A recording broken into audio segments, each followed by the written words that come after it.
Recognize the gentleman from Texas, Mr. Weber, for his 5 minutes of questioning. Thank you, Mr. Chairman. Thank you, Mr. Administrator, for being here. Would you like to finish your thought process that you were on? Sure. I mean, for example, thank you, Congressman. When I had a visit to Richardson in Alaska, there was a company that had a project for 6,000 tons of contaminated soil at Richardson. Alaska has an issue that contaminated soil has to get sent to the lower 48, that they can't fix it on spot. So they give a small project of 6,000 contaminated tons of soil to a local company to utilize Prototype 0 to work on their prototype in cleaning up these 6,000 tons of contaminated soil to get the prototype improved so that it's now economical to be able to scale up their technology so that they can then get a contract for maybe 600,000 tons of contaminated soil. Does that mean that at that moment that I was visiting Fort Richardson, that company with Prototype 0 has it all figured out to be able to clean up 600,000 tons of contaminated soil? Not yet. But you know what? As they were doing it, they were talking about what their next prototype is going to look like in order to be able to get it done so Alaska doesn't have to pay to send the contaminated soil to the lower 48. That's the way things work with technology. You have research and you have development. You have companies that are leaning into new innovations. You have these entities that know that they can destroy PFAS.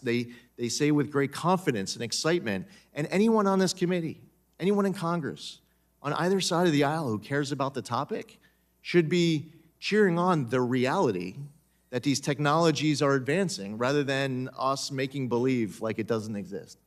Well, thank you for that. You know, I remember the quote by Helen Keller once said that there's none so blind as he who will not see. I guess we might add to that, there's none so deaf to those who will not listen. So we appreciate you being here, Mr. Administrator. You've got a great staff behind you, by the way. You've done a great job. As you know, my district produces 27% of the nation's gasoline, 35% of the nation's natural gas, 60% of the nation's jet fuel, and 80% of the nation's military-grade fuel. Because of this, my district is poised to be a strategic element in achieving President Trump's vision for American energy independence, and I know you're part of that. Unfortunately, certain regulations within the current regulatory climate have limited that development and the innovation of domestic energy production across my district. What plans are in place to eliminate some of those burdensome permitting barriers to encourage new energy production? Take your time. Which industry do you want me to start with? Well, let's start with natural gas. So we were just speaking earlier in response to Congressman Pfluger was asking about Quado, BC, and we announced on March 12th of last year that we were going to reconsider the Quado, BC, which we've done through 3 parts. We just finished the second stage of Quado, BC. We're going to be putting out new guidance on that as early as this week to help the regulated community understand the rule and how EPA views the rule as we pursue that third phase of Quado, BC. That's just one example. The permitting front, we have been going through a rulemaking on 401 of the Clean Water Act.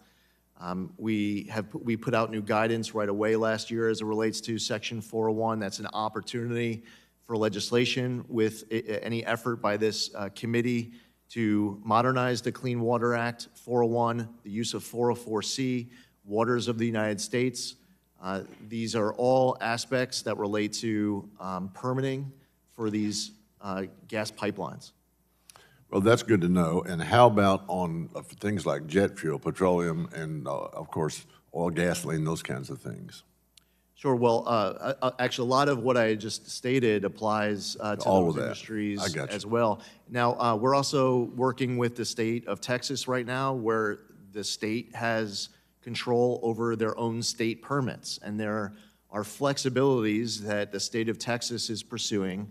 And by working with EPA to understand interpretation of federal law and federal regulation, it allows the state to put more flexibility in place, and Texas has been fantastic to work with. So let me paraphrase that. You all view the states as allies, not enemies.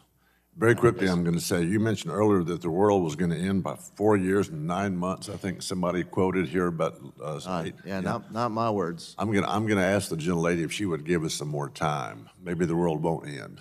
I yield back.